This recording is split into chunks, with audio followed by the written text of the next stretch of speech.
மனிதானே மகத்தானவன், மனிதானே மகத்தானவன், மனிதானே மகத்தானவன். நண்பர்கள் அனைவருக்கும் வணக்கம். பதிவுக்கு போகிறதுக்கு முன்னாடி நம்ம சேனல் இது வரைக்கும் சப்ஸ்கிரைப் பண்ணலைன்னா சப்ஸ்கிரைப் பண்ணுங்க. தமிழகத்தில் சில எடுபடிகள் இருக்காங்க. அந்த எடுபடிகளோட வேலை என்னன்னா, அதாவது மக்கள் சார்ந்த விஷயம் எதுவுமே இருக்காது. மக்களுக்கு ஏதாவது ஒரு பிரச்சனை வந்துச்சுன்னா அது இந்த ஆளுங்கட்சியோ இல்லை இந்த அரசு ஏற்க முடியல அப்படின்னு சொன்னா அதை திசை மாத்துறதுக்குன்னே சில எடுபடிகள் இருக்காங்க. அது எதை சார்ந்து இருக்குன்னா, ஒரு தரப்பு அதாவது அவங்க பேசவே கூடாது. இந்த அரசுக்கு இந்த கெடுபடி இருக்கு அப்படிங்கிறத பேசவே கூடாது. அப்போ ஏதாவது ஒரு நம்பிக்கை, மத நம்பிக்கை, இப்போ இஸ்லாத்துல ஏதாவது ஒரு நம்பிக்கை இருக்கும், அதே மாதிரி கிறிஸ்டியானிட்டியில இருக்கும், அதே இந்து மதத்துல இருக்கு. ஆனா இந்த குரூப் என்ன பண்ணுவாங்கன்னா, குறிப்பா இந்து மதத்தை மட்டும்தான் கொச்சைப்படுத்துற மாதிரி அதுல ஏதாவது ஒரு சில விஷயத்த விமர்சனம் வைப்பாங்க. அதை இந்த மக்கள் பேசணும் அப்படின்னு ஒரு திசை மாத்துற ஒரு கூட்டம். அதே மாதிரி அரசியல்ல கூட அரசியல்வாதிங்க இப்ப விசிகா, திருமாவளவன், இவருங்கெல்லாம் வேலையை இதுதான் நம்ம பார்க்கணும். இதுக்கு முன்னாடியே நிறைய இந்து மத கடவுள்களை கொச்சப்படுத்தினாங்க.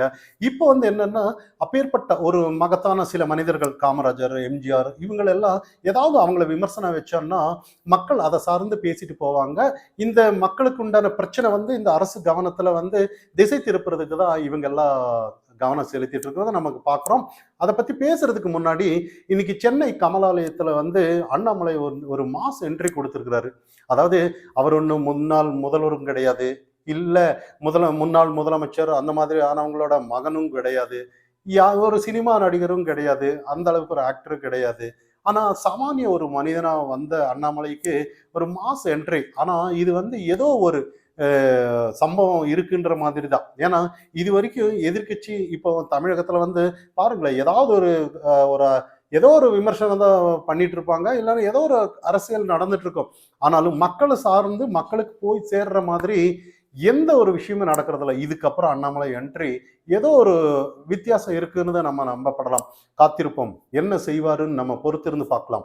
இப்போ இந்த பிரச்சனையை நம்ம பேசலாம். அதாவது கருப்பழனியப்பன் அவர்கள் ஒரு மேடையில பேசுறாரு. இந்த மாதிரி வரலட்சுமி பூஜையை பத்தி பேசுறாரு அந்த இடத்துல. அப்போ அந்த இடத்துல வரலட்சுமி பூஜையை எதுக்காக நடத்துறாங்கன்னு சொல்லும்போது சிலர் இந்த செல்வம் அது இது மாதிரி பேசுறாங்க. அப்போ அந்த பெண்களுக்கு மதிப்பு கொடுக்கணும் அப்படின்ற மாதிரி. அப்ப அவரு சொல்றாரு, அன்னைக்கு ஒரு நாளாவது பெண்களுக்கு ரொம்ப நேரம் தூங்கட்டும், ஆண்கள் எழுந்திரிச்சு அவங்களோட பெண்கள் இது வரைக்கும் செஞ்ச பணிகளை ஏதாவது ஒன்று செஞ்சு ஏதாவது ஒன்று அவங்களுக்கு செஞ்சாதானே நல்லா இருக்கும், அன்னைக்கும் அவங்க செஞ்சிருந்தா நல்லா இருக்குமான்ற மாதிரி சில கருத்துக்களை சொல்றது. இது கேட்கும்போது ஒரு பிரச்சனை இல்லாம, அதாவது நல்லா தானே பேசுறாருன்ற மாதிரி இருக்கு. ஏன் இப்ப வரலட்சுமி விரதம் இந்த மாதிரி எல்லாம் இந்துக்கள் மட்டும்தான் கொண்டாடுறாங்களா? ஏன் வேற நோன்பு கொண்டாடுறது இல்லையா? கஞ்சி நோன்பு, அது நோன்புன்னு கொண்டாடுறது இல்லையா மற்ற மதத்துல எல்லாம்? ஏன் அது மட்டும் அவங்க விமர்சனம் பண்றது இல்லைன்றது தான் நம்ம இன்னைக்கு கவனிக்கணும். ஏன்னா இவங்களுக்கு வேலை என்னன்னா, என்ன பண்றாங்கன்னா, அதாவது இதுக்கு முன்னாடியே நிறைய விஷயம், காமராஜர் பெரிய ஆள் கிடையாது, இங்க நாங்க தான் பெரிய ஆளு அப்படின்னு சொல்லி நிறைய விமர்சனம் பண்றதில் நம்ம கவனிக்கிறோம். இங்க என்ன நடக்குதுன்னா, அதாவது முன்னாள் இப்போ காமராஜர் எல்லாம் மக்கள் தலைவரா கொண்டாடப்பட்டவர்கள். ஆனா அவங்க எல்லாத்தையும் மறைச்சு வேற ஏதோ ஒரு நரேட்டிவ் செட் பண்ணதான் இங்க முயற்சி செஞ்சுட்டு இருக்காங்களே ஒழிய வேற இவங்களோட அஜெண்டா வேற எதுவுமே இல்லை. அதாவது மக்களுக்கான தலைவர் இங்க இல்லாம ஆயிரணும், இங்க வேற ஒரு தலைவர் எடுத்துட்டு வரணுன்ற மாதிரி தான். இப்போ உதாரணமா கலைஞர் அவர்கள், இப்ப கலைஞரை மையமா வச்சுதான் எம்ஜிஆர் அவர்கள் எல்லாம் போட்டியிட்டாரு, ஜெயிச்சாரு அப்படின்ற மாதிரி கருத்துக்கள் திருமாவளவன் அவர்கள் சொல்லிட்டு வர்றாரு. பார்ப்பனியத்தை உள்ள விட்டதே எம்ஜிஆர் தான், அதாவது ஜெயலலிதா அம்மையாரு நம்ம என்ட்ரி ஆனது அவரால் தான் அப்படின்ற மாதிரி. இப்போ நிறைய பேர் அதுக்கு பதிலடி கொடுத்துட்டு இருக்காங்க. அவங்க அவங்க என்ட்ரி ஆனதுனாலதான் நிறைய சமூக நீதி எல்லாம் இங்க வந்துச்சு. வீரமணி எல்லாம் போய் செங்கல் கொடுத்து வீரமங்கை என்று வாழ்த்துற அளவுக்கு ஜெயலலிதா அம்மையார் நிறைய செயல்களை செஞ்சாங்க, சமூக நீதி அப்படின்னு சொல்லி அப்படின்னு நிறைய இன்னைக்கு விமர்சனம் கொடுத்துட்டு இருக்கிறத நம்ம கவனிக்கிறோம். உண்மையிலேயே ஜாதி கட்சி கிடையாது, அதாவது ஜாதியை பார்த்ததே இல்லைன்னு தான் நம்ம ஏடிஎம்கே. ஏன்னா இங்க ஜாதி பார்த்துதான் இங்க அதுக்கு வன்னி அரசன் அவர்கள் எல்லாம் நிறைய இன்னைக்கு பேசிட்டு இருக்கிறாரு விசிகா சார்ந்து. அதாவது அவரெல்லாம் ஒரு டைம்ல நீங்க எல்லாம் பொது இடத்துல நிக்க கூடாது அப்படின்னு கலைஞரே சொன்னதா சொல்லுவாரு. ஆனா இன்னைக்கு வேற மாதிரி பேசுறாங்க இன்னைக்கு. அதாவது கலைஞர் தான் எல்லாம் இங்க பெருசுன்ற மாதிரி இங்க பேசப்பட்டுட்டு இருக்காங்க இன்னைக்கு. அதே திருமாவளவன் அவர்கள் நிறைய இடத்துல அம்மையார் எல்லாம் பக்கத்துல சீட்ல உட்கார வச்சு என்ன மதிச்சாங்க அப்படின்னு அவரே சொல்லுவாரு. ஆனா இன்னைக்கு வேற மாதிரி பேசுறாங்க. இவங்க எல்லாம் என்னன்னா இன்னைக்கோட நியூஸ்ல அவர் சொல்றாருன்னா ஒப்பிட்டு தான் பேசியிருக்கு. அதாவது கலைஞர் மையமா வச்சுதான் இவங்க அரசியல் பண்ணாங்க. அதனாலதான் ஆட்சிக்கு வந்தாங்க. பெரிய அதாவது அந்நியர் செல்ல சொல்ற பெரிய கோட்பாடு இல்ல, எதுவுமே இல்லை, சினிமா நடிகர் தான் அப்படின்னு எல்லாம் இங்க எதை முன்னிறுத்த முயற்சி பண்றாங்கன்னா, அதாவது எல்லாமே காமராஜர் எதுவுமே செய்யல, எம்ஜிஆர் எதுவுமே செய்யல, யாருமே எதுவுமே செய்யல, எங்க ஐயா கருணாநிதி தான் ஏதோ ஒண்ணு செஞ்சாரு அப்படிங்கிற ஒரு விஷயத்தை இங்க எடுத்துட்டு வருவாங்க. ஏன்னா இதுக்கு முன்னாடி இதை ஏன்னா நாளைய தலைமுறை இதை அப்படியே உருவாக்குனான்னு அதை பேசுவாங்கல்ல. ஏன்னா இது வரைக்கும் கருணாநிதி அவர்கள் எல்லாம் டேமேஜ் ஆகி கிடக்கிறது தான் நமக்கு பாக்குறோம். எதுவுமே ஏன்னா காமராஜர் மக்கள் தலைவரா வந்துட்டாரு, எம்ஜிஆர் கூட மக்கள் தலைவரா வந்துட்டாரு. ஆனா எடப்பாடி பழனிசாமி அவர்கள் சொன்னாரு, எம்ஜிஆர் தொட்டுட்டீங்கன்னா நீங்க காணாம போயிடுவீங்க அப்படின்னு சொல்றது உண்மைதான். ஏன்னா இன்னைக்கு எல்லாமே ஒரு ரோல் மாடல் வச்சிருக்காங்க. இன்னைக்கு எல்லாருமே அதாவது எம்ஜிஆர் மாதிரி வரணும், காமராஜர் மாதிரி அரசியல் செய்யணும் அப்படின்னு சொல்லுவாங்க. கருணாநிதி மாதிரி வரணும்னு அந்த கட்சியிலேயே யாரும் சொல்றது இல்லை. அப்ப எந்த அளவுக்கு இன்னைக்கு தமிழக அரசியல் இருக்குன்னு பாருங்க, நல்லா கவனிச்சு பாருங்க. அப்போ இந்த இடத்துல என்ன நடக்குதுன்னா, நிறைய இன்னைக்கு ஒரு தூய்மை பணியாளர்கள் அந்த பிரச்சனை நிறைய வந்துட்டு இருக்கு. அதை திசை மாத்துறதுக்கு தான் இவங்க. ஏன்னா இது ஒரு உபயோகம் இல்லாத பேச்சு தானே. இப்ப மக்கள் தலைவர் காமராஜர் இருக்கிறாரு, அதே எம்ஜிஆர் அவர்களும் இருக்கிறாரு. இப்போ இதை பத்தி ஏதாவது பேசி ஏதாவது ஒண்ணு மக்களை மடைமாற்றி தூய்மை பணியாளர்கள், ஏன்னா இவங்க வாக்குறுதி கொடுத்துருக்காங்க. சேகர் பாபு அவர்கள் நேத்து பேசுறாரு.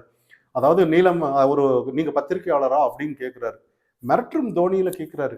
இல்ல நீலம் அப்படின்னு சொல்லி அவங்க ஒரு ஒரு பிரிவு சார்ந்து அவங்க ஊடகம் வச்சிட்டு இருக்காங்க. ஏன் கேட்கறதுக்கு உரிமை இல்லையா அவங்களுக்கு?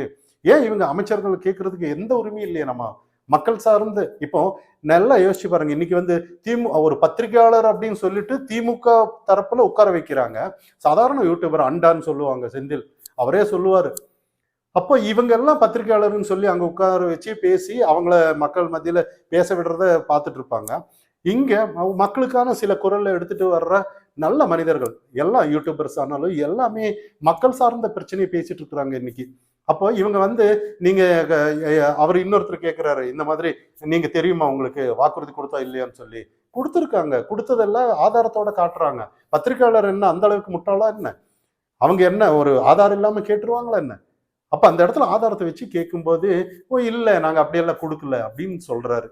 அப்போ இதெல்லாம் மக்கள் பார்த்துட்டு இருக்காங்க. ஆனா இவங்களுக்கு என்ன ஒரு மனநிலைமைன்னா, எல்லாரும் மக்கள் இந்த மாதிரி ஒரு பிரச்சனை இப்ப தேசிய லெவல்ல இன்னைக்கு பேசப்பட்டு இருக்காங்க. தூய்மை தொடர் போராட்டத்துல இன்னைக்கு தூய்மை பணியாளர்கள் சென்னையில இருந்துட்டு இருக்காங்க. குப்பையெல்லாம் அங்கங்க கிடக்குது, யாரும் எடுக்கலன்ற மாதிரி.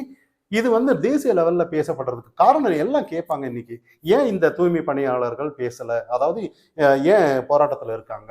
எல்லாரும் பேசப்படுறாங்க. அவங்களுக்கு கொடுத்த வாக்குறுதியை நிறைவேற்றல அப்படின்னு வெட்ட வெளிச்சமா வரும் வெளியில.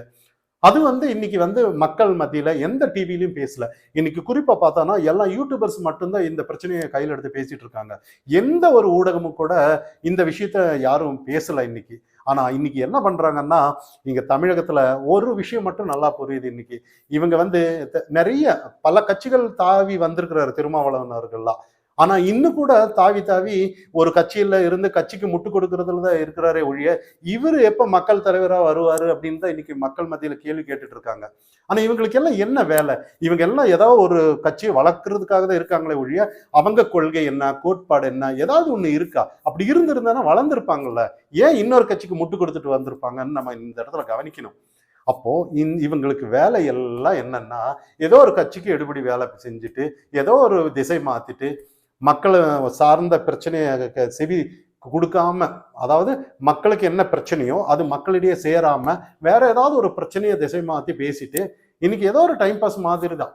இவங்க கட்சி வளரும், கட்சி நடமாட்டிடும், இவ்வளவுதான் ஒழிய மக்களுக்கு இவங்களால எந்த ஒரு பிரயோஜனமும் வராதுன்னு பார்க்கலாம். ஆனா இன்னைக்கு எல்லாருமே ஒரு விழிப்படைஞ்சிட்டாங்க. இன்னைக்கு இவங்க யாரு, என்ன, ஏது, இவங்க எதுக்காக இருக்காங்க எல்லாமே இன்னைக்கு தமிழகத்துல உணர ஆரம்பிச்சிருக்காங்க. இனி 2026ல இந்த விளையாட்டெல்லாம் இனி நடக்காதுன்னு தான் இன்னைக்கு பார்க்கணும்.